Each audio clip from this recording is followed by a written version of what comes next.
basar en la historia clínica. Todo va a ser en base a historia clínica. Y ustedes en este capítulo, en este capítulo que están llevando, deberían de aprender historia clínica, a hacer historia clínica. Pero por este método realmente no sé cómo será. Si aprenderán o no aprenderán, ya eso es muy relativo, porque la verdad yo lo veo muy difícil. La historia clínica se aprende haciendo cientos de historias hasta que ya uno se pula y ya uno haga lo mejor que ya digamos uno puede lograr con ese entrenamiento. Pero cuando hablamos de historia clínica hay que partir primero qué cosa es definiendo, qué cosa es la historia clínica. Y la historia clínica es un documento médico legal. La historia clínica, ¿cómo se forma? ¿Cómo se origina? Se origina del contacto, pues, entre el médico y el paciente, o entre el personal de salud y el paciente. ¿Ya? Entonces es un documento médico legal que surge del contacto entre un paciente y un profesional de la salud. En ella lo que se anota es una narración escrita y ordenada de todos los datos referidos a la enfermedad del paciente, ¿ya? Y que nos sirvan de juicio a nosotros para poder enfocar, plantear la historia clínica, etcétera, etcétera, plantear, diré, un plan de trabajo, y etcétera, etcétera, ¿ya? Entonces es una narración escrita y ordenada de todos los pormenores de la enfermedad del paciente y que a nosotros nos sirva para emitir, digamos, para plantear, para emitir un juicio, ¿ya? Antes se hablaba de arte de ver, escuchar, comprender y describir la enfermedad. Bueno, pero esto, anotándolo en la historia clínica, tiene mucha mayor utilidad, ¿ya? Entonces, la historia clínica nos permite conocer al paciente, ¿ya? Porque si usted no conocen al paciente, no conocen el caso, ¿qué van a tratar? ¿Qué harían? No va a tratar lo que no conocen, ¿no? A eso se refiere, ¿no? Muy bien. ¿Y por qué es un documento médico? ¿Por qué? Porque en ella se anota todo lo relevante, es decir, recoge la información de todo lo relevante acerca del paciente, ¿no? Acerca de los datos en relación a la salud del paciente, ¿ya? Estos datos que pueden ser recopilados en cualquier lugar, ya sea en una posta, puede ser recopilado en el hospital, en un centro de atención, en un consultorio, etcétera, etcétera, ¿ya? ¿Ya? Y que tenga pues un sentido que establezca pues una relación médico-paciente de forma más o menos adecuada, digamos, ¿ya? De forma continua, o sea, que uno pueda continuar esa relación, digamos. Y es legal, ¿por qué? Porque está amparado por las leyes pues de la República, ¿ya? Es legal porque está amparado por las leyes de la República, ¿ya? Porque la información que contiene es confidencial, eso está bajo leyes, ¿no? Cuyo acceso, según las leyes y código deontológico, debe mantener privacidad, confidencialidad y secreto. Además, la información que uno debe anotar en la historia, pues debe ser veraz, no va a anotar uno lo falso, ¿no? Y es legal porque le da derecho al paciente a que todo el aspecto relacionado a su salud quede ahí anotado, ¿ya? Y tenga una numeración, o sea, una identificación cuyo número va a ser único y va a ser personal, o sea, la identificación.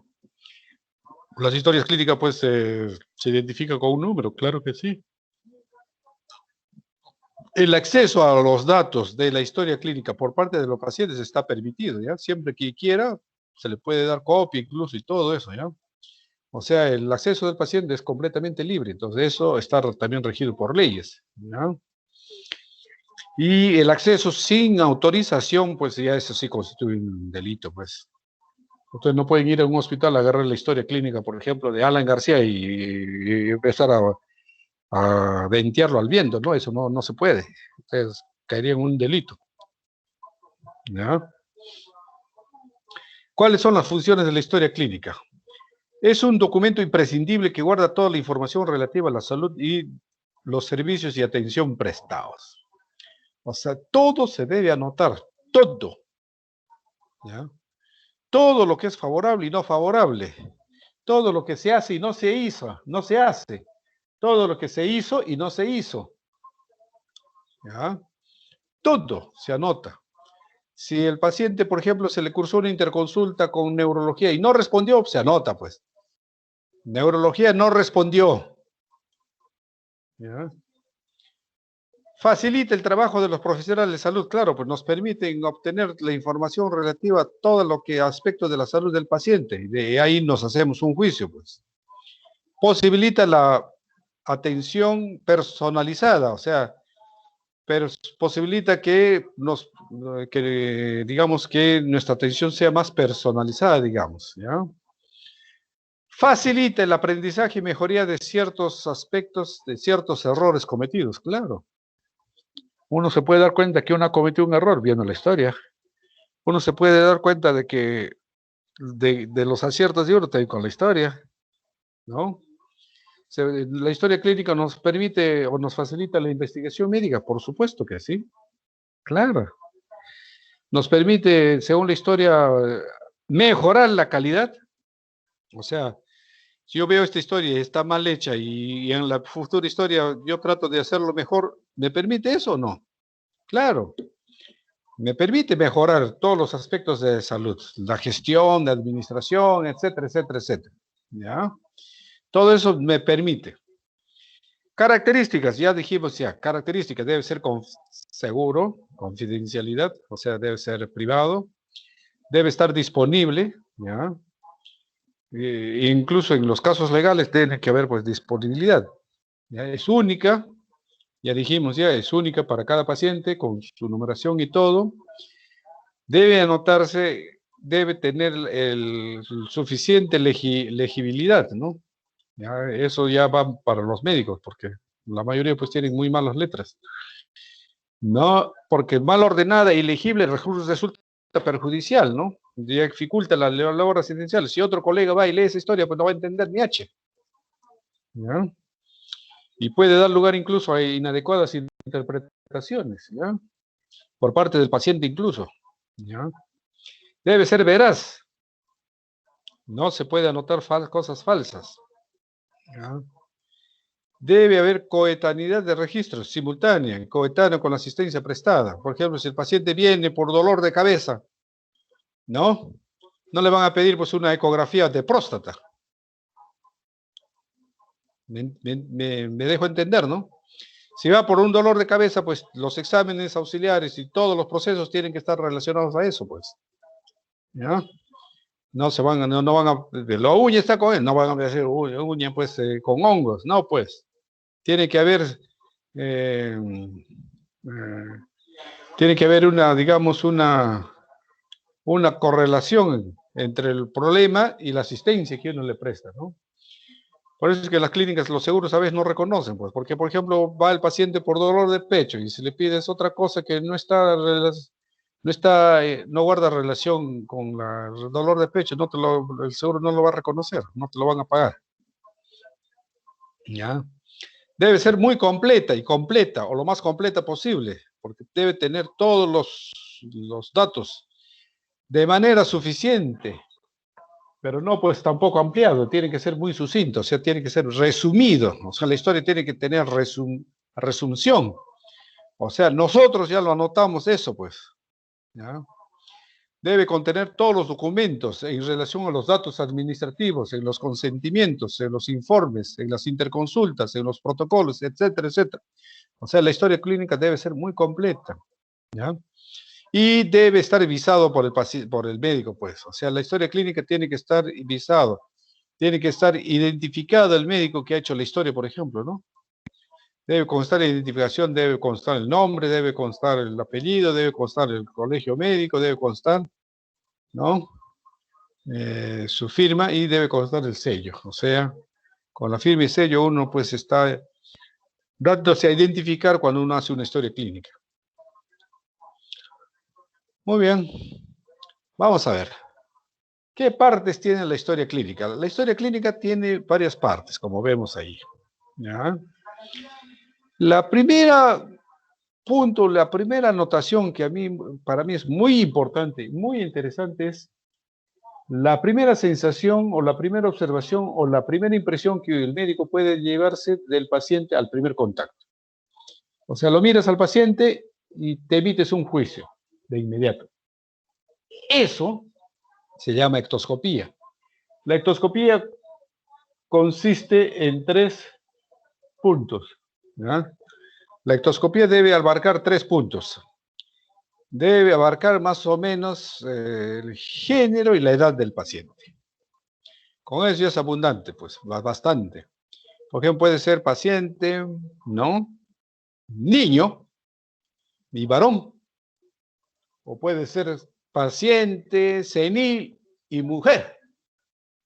Entonces, ya con la género y la edad ya tenemos un punto, bastante. El segundo punto que debe tener uno en cuenta en relación a la ectoscopía es si hay algún signo resaltante. Ingresa el paciente, uno lo que hace es observar al paciente, ¿no? Puede estar tranquilo, no mostrar ningún signo, está bien, pues. Eso es ya una apreciación. Pero si ingresa el paciente y está completamente amarillo, caramba, este está ictérico. O de repente ingresa y está completamente pálido, dices, usted está anémico. Pero ya nos está ya dando una idea desde el momento del contacto, o sea, la primera impresión. Y tercer punto que abarca la ectoscopía es la gravedad, pues. ¿Está grave o no está grave? Entonces yo puedo poner ahí, ¿no? Paciente, joven, mujer, ¿no? Ictérica y grave, ya está. Entonces mi ectoscopía en 3 palabras se resume todo, ¿no? Entonces la ectoscopía no estén pues ahí divagando, poniendo miles de cosas, no, son 3 cosas nada más. Paciente varón de tantos años, no grave y sin signos resaltantes, ya está, ya. Ahora, si lo ven jadeando, pues lo ponen pues con disnea o disneico, ¿no? Y grave, pues, está sentado, no puede estar echado, por decir. ¿Ya? Entonces eso es muy importante la ectoscopía. Después comenzamos la historia con la anamnesis, que ya es ya el verdadero, digamos, el verdadero fondo de la historia clínica, el verdadero alma, mejor dicho, de la historia clínica.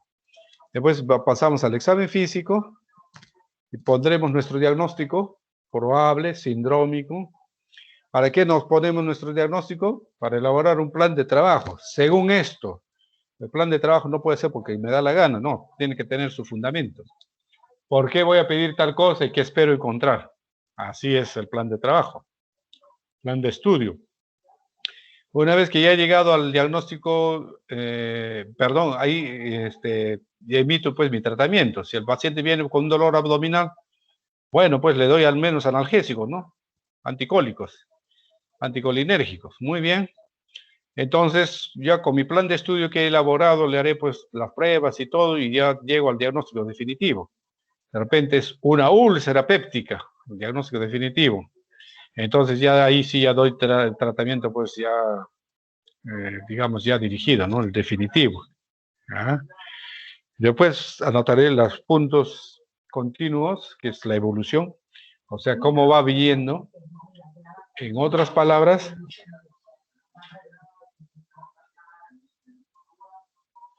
la evolución tiene que estar en relación al proceso por el que el paciente ingresó, pues. La evolución no va a ser otra historia, pues, ridículo, sería así, ¿no? Si el paciente ingresó por un dolor abdominal, entonces tiene que poner la evolución, pues, paciente refiere a alivio o disminución de su grado de dolor abdominal. Muy bien. Obviamente hay que ver si hay otras molestias, ¿no? Otras molestias, niega. Muy bien. Al tercer día, de repente dice, el paciente refiere haber cursado de ayer a hoy sin casi episodios de dolor. Muy bien, está yendo bien, pues, esa es la evolución, ¿no? Al otro día van visita, dice, paciente niega dolor abdominal, no ha presentado o no ha vuelto a presentar dolor abdominal, como quieran, ponen ahí. ¿Ya? Pero no se van a mandar, pues de ahí al segundo día, empiezan con otras historias, ¿no? Eso tiene que ya eso ser como una ampliación, pero no, la evolución es en base al proceso por el que el paciente buscó asistencia. ¿Ya? Después vienen ya los formatos especiales que son, por ejemplo, el riesgo quirúrgico puede ser, los exámenes del laboratorio puede ser los consentimientos informados. El paciente va a operarse, entonces tiene que firmar un consentimiento, etcétera, etcétera, ¿no? Y si el paciente ya es dado de alta, sale ya con una epicrisis. La epicrisis no es más que un resumen de la historia, con qué diagnóstico sale y cuál es el tratamiento que lleva, ¿no?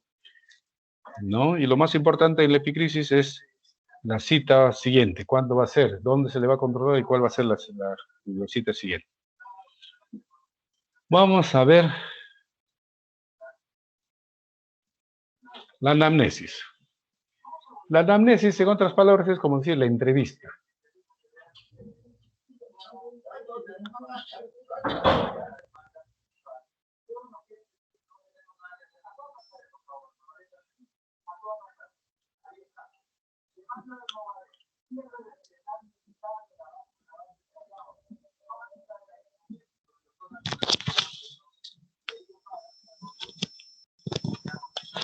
Estoy en mi clase.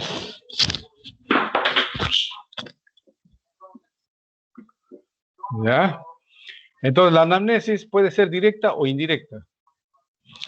La anamnesis directa la llamamos directa cuando la historia surge de la interrelación médico-paciente en forma directa. E indirecta ya es cuando surge de la interrelación del médico con algún miembro o con algún conocido, con algún familiar del paciente. Si el paciente busca ayuda será directa, pero si el paciente, por ejemplo, va en coma, entonces, ¿con quién se va la historia? No se va a hacer la historia con el paciente, pues tiene que ser la historia con algún allegado. Entonces, refiere el familiar que el paciente, que la enfermedad del paciente comienza hace 5 días, ¿no? Presentando mareos de forma intermitente hasta que al día de ayer un súbito pérdida de conocimiento y no despierta. Ya está. Eso es cómo se hizo la historia, con los datos referidos por el familiar o el allegado. ¿Ya? Esa es la anamnesis directa o indirecta. Siempre hay que poner, ¿análisis fue directa o indirecta? Muy bien. Después de la anamnesis, de poner este dato, tienen que verse datos de la afiliación y de la identificación. Nombre, edad, fecha de nacimiento, domicilio, etcétera, etcétera, etcétera, etcétera. Cada punto en la historia clínica, cada asunto en la historia clínica tiene mucha importancia. ¿Ya? Tiene muchísima importancia. Después se pone el motivo de consulta. ¿Por qué viene? ¿Cuál es el motivo de consulta? Y después la enfermedad actual. En la enfermedad actual hay que poner tiempo de enfermedad, forma de inicio, cómo se inició, o sea, en forma brusca o en forma progresiva. Y qué signos y qué síntomas refiere el paciente. Después vienen los antecedentes, etcétera, etcétera. Y el examen físico después. Vamos a ver. En relación a la identificación o filiación, nombre, apellido, edad, sexo, raza, estado civil, todo eso se tiene que anotar. ¿Ya? Algunos incluso serán muchísimos más importantes en relación al caso. Por ejemplo, si el paciente proviene de Arequipa y tiene un corazón grandazo, uno puede pensar que puede tener Chagas, ¿no? ¿Ya? Pero si el paciente viene, por decir, de un sitio donde sabemos que el saneamiento no es muy bueno, entonces podemos pensar de que puede estar viniendo con una salmonelosis o alguna cosa de esas, ¿no?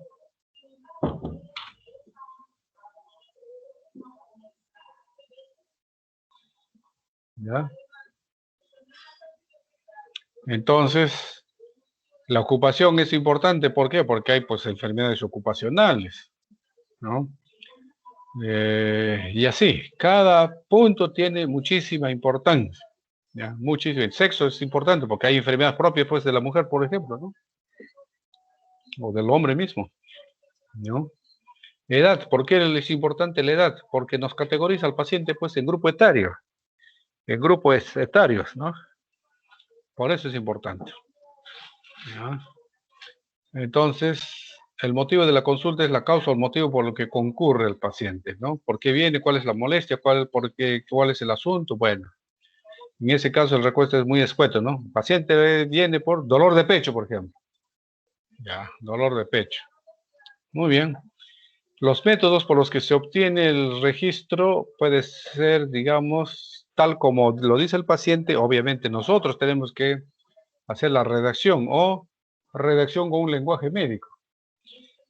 Como lo dice el paciente, por ejemplo, el paciente dice, no, doctor, cuando camino 2 cuadras me falta el aire. Entonces pones pues ahí, ¿no? Refiere falta de aire con ejercicios moderados. ¿No? O al caminar 2 cuadras, el paciente te lo está diciendo, ¿no? Pero cuando ya lo redactas con un lenguaje técnico, ya de médico, lo poner, ¿no? El paciente refiere presentar disnea a moderados esfuerzos. ¿Ya? Ambos casos valen. La cosa es que se entienda la historia, que se entienda, o que lo entienda otro colega que ve la historia, lo entienda, ¿no? La enfermedad actual ya es el núcleo del interrogatorio, es la parte principal. ¿Desde cuándo está usted mal? Doctor, desde ayer, agudo. ¿Y desde cuándo está usted mal o tiene este problema? Hace más de 6 meses, ya es crónico. O sea, el tiempo de enfermedad me da una idea de la agudez o de la cronicidad de la enfermedad. Forma de inicio, ¿cómo se inició? De forma lenta, progresiva, poco a poco, fue aumentando y esto, insidioso, ¿no? O fue de manera brusca. Ay, doctor, yo estaba completamente sano y de repente ayer, como a las 5 de la tarde, perdí súbitamente la conciencia, de manera súbita, abrupta, brusca. Bueno, ¿ya? Las enfermedades pueden ser agudas, ¿no? O puede decir, pues mire, doctor, yo estaba caminando por la calle y de pronto sentí que algo me arrojó 10 metros más abajo. Un carro, pues, lo atropelló, lo tiró. Y síntomas y signos, desde el más importante, ¿eh? Signo y los síntomas desde el más importante. Los demás pueden ser como su radiación del síntoma o pueden ser agregados, ¿ya? Los antecedentes personales, desde el punto de vista personal, se refiere a la propia persona. Generales, desde cómo ha sido, pues, digamos, cómo es él, ¿no? O sea, cómo es su alimentación, ¿no? Cómo es su trabajo, ¿no? Eh, o sea, cosas propias de la persona. Fisiológico se refiere ya a su desarrollo, ¿no? A su desarrollo, desde el punto de vista anatómico y desde el punto de vista mental, ¿ya? Fisiológicos. Si nació de parto normal, ¿no? ¿A qué edad empezó a caminar? ¿No? Y etcétera, etcétera, etcétera, ¿no? Y patológico se refiere a los problemas o enfermedades que haya podido tener en el pasado. Relativos o no, bueno, todo hay que anotar en las enfermedades actuales, ¿no? En la patología, las operaciones que ha tenido, etcétera, etcétera.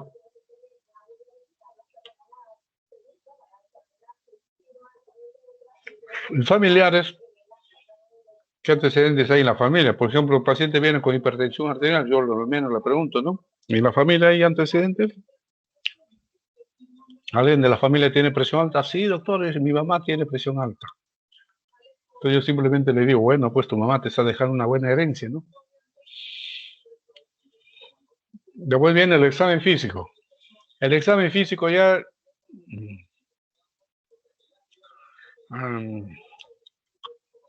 el examen físico ya depende de nuestra habilidad, de nuestra destreza, de lo que hemos aprendido, digamos, de lo que desarrollamos en el tiempo, ¿no? De lo que nosotros aprendemos a reconocer mediante la inspección, mediante la palpación, mediante la auscultación, etcétera, etcétera, etcétera, ¿ya?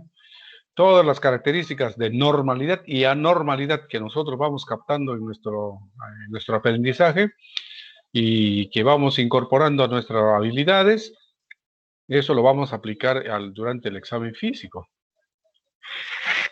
¿Ya? Por ejemplo, el que escucha bien los ruidos cardíacos, pues será capaz de identificar pues muy bien problemas cardiovasculares. Pero el que no aprende a identificar bien, pues escucha nomás y no va a saber ni de qué se trata, ¿no? ¿Ya? Tiene que procederse al examen pues con mucho respeto, siempre con delicadeza, ¿no? ¿Ya? De manera aislada. Ahora, si ustedes examinan a una mujer, pues una mujer joven, pues es preferible que esté un asistente a nuestro costado, ¿no? ¿Ya?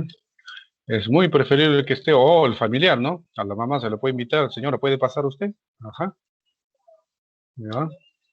De esa manera. Tiene que estar una persona siempre allegada cuando se trata de personas que pueden, pueden sentirse, digamos, un poco incómodos por la situación, ¿no? Por el examen que uno puede hacer.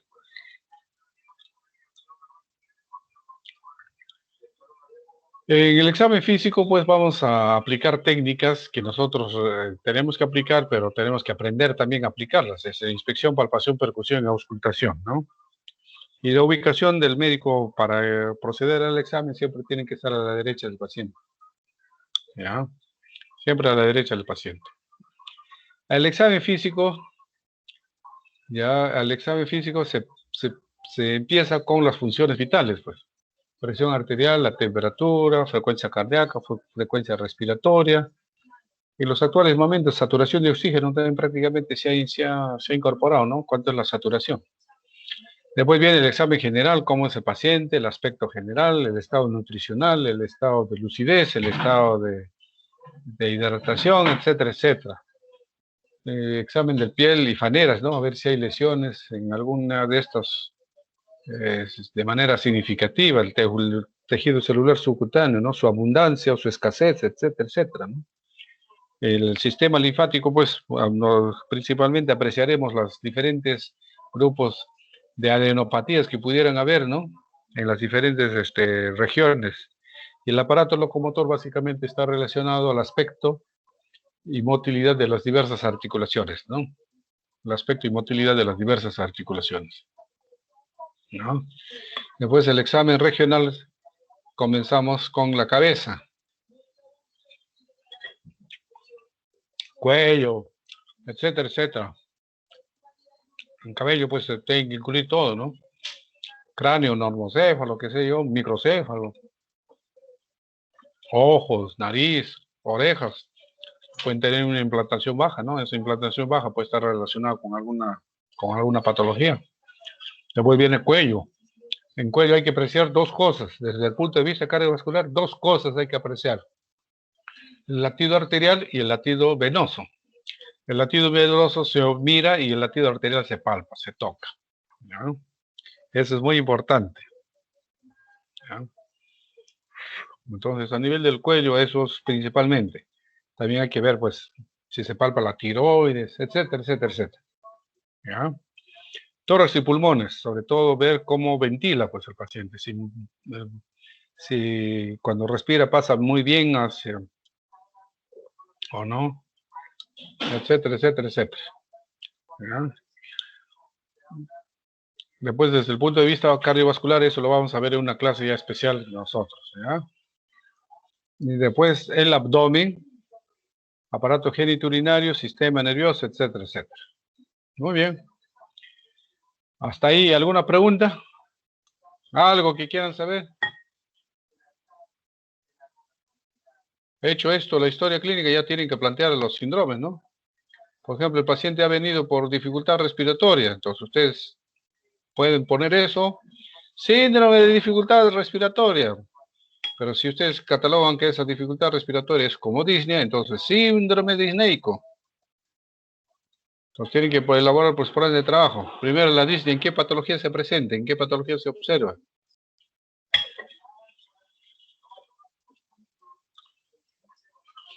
Entonces elaboraré mi plan de trabajo con la finalidad de corroborar una presunción que estoy elaborando a base de la molestia o descartándome también en base a la misma molestia, ¿no? ¿Ya? Porque puede tener una disnea, ¿no? Puede tener un tipo de disnea un poco extraño, medio raro, y se pregunta, repregunta y te repregunta y todo esto. Ah, ya, este es un síndrome disneico. Eso no es cardíaco, este es de tipo respiratorio. Y para demostrarlo voy a pedir tal cosa, ya está, le pido pues. El corazón le han hecho el eco y todo le han hecho, normal, fracción de eyección normal, entonces no hay insuficiencia cardíaca. Entonces el pulmón, ¿qué me dice la tomografía? Que hay un intersticio engrosado y filtrado y no sé cuándo. Ah, fibrosis, pues entonces, fibrosis pulmonar, ya está. Entonces la disnea no era cardíaca, era de tipo respiratorio. Y así. Muy bien, ¿alguna pregunta? Parece que no hay preguntas, doctor. Parece que no hay pregunta. Después del examen van a sacar 0,7.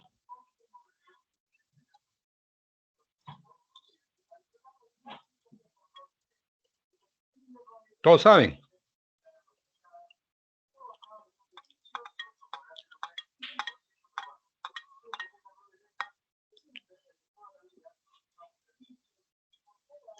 ¿No hay preguntas? Bueno. 3 cosas es lo que ustedes tienen que aprender aquí en esto de semiología. Número 1, ¿qué cosa es? Definición. Por ejemplo, vamos a hablar desde el punto de vista cardíaco, angina de pecho. Muy bien. Entonces, lo primero que tienen que hacer es conocer la definición. ¿Qué cosa es una angina de pecho? Número 2, ¿cuál es la fisiopatología de esa angina de pecho? O sea, ¿cómo se presenta? ¿Debido a qué se presenta? Porque si presentas y el cuadro clínico que presenta el paciente es típicamente una angina de pecho, y tal como la definición mismo me lo dice, entonces tengo que estar obligado a saber qué puede estar pasando. Ah, entonces el paciente debe tener esto y no sé cuánto. Entonces, por esto y por este motivo es que se presenta la angina de pecho. Pero ¿cómo se presenta esta angina de pecho? Entonces, la forma de cómo se presenta, ¿ven? Es un dolor opresivo, retroesternal, que aparece con el esfuerzo, que cede con el reposo y todas esas características medidas. Ah, entonces, este es típicamente una angina de pecho. De como se está presentando de esta forma, entonces, inequívocamente es angina de pecho. Hasta no demostrar lo contrario. Entonces, ¿qué hago para que corroborar una angina de pecho? Elaboro mi plan de trabajo, ¿no? Bueno, el paciente dice que la angina se le presenta cada vez que hace un poco de esfuerzo. A ver, vamos a hacerle, ¿qué? Una prueba de esfuerzo, pues. Entonces le someto al paciente a una prueba de esfuerzo. Va caminando, llega ya al minuto, a los 2 minutos, de repente empieza a sentir, dice, ya que tengo un dolor. ¿Cómo es ese dolor? Aquí. ¿Dónde está? Aquí. ¿Cómo es? Arde, late, oprime, pulsa, quema, salta. ¿Cómo es? De tal característica. ¿Va aumentando? Sí, va aumentando. Cada vez más, a ver, vamos a ver. Y el electro se ve, pues, porque tú le estás tomando electro. Si hay cambios. Se ve si no hay cambios. Dice, caramba, qué raro, no hay ningún cambio. A ver, siga un poquito más. Va siguiendo el paciente. ¿Cómo va el dolor? Cada vez peor, doctor. Y el electro ven, no hay nada. Ay, se golpean la cabeza ustedes y no saben qué hacer. A ver, siga un poquito más. Y de repente el paciente, se desmayó. Bueno, ¿qué pasó? Hay anginas de pecho que pueden no tener traducción electrocardiográfica. Por supuesto que sí. Claro que sí. ¿Y cómo yo sé eso? Porque he estudiado, pues. Nadie me lo ha dicho, he estudiado. ¿Hay anginas de pecho que pueden presentarse sin cambios electrocardiográficos? Sí, claro que sí. Claro que sí. ¿Ya? Entonces dice, qué raro, acá no hay cambios de esto, ¿no? Entonces voy a hacer otra prueba. Voy a pedir otra prueba. ¿Cuál? Perfusión miocárdica. A ver, bueno, pues ya, más fino. Oico estrés, qué sé yo. ¿Ya? Entonces, así es lo que uno tiene que plantear más o menos esto. Y obviamente, si plantean bien llegan muy bien al diagnóstico, pues bueno, a ustedes les va a ir muy bien, ¿no? Si no, tienen que abrir su farmacia, pues no queda otra. Muy bien. ¿Alguna pregunta más?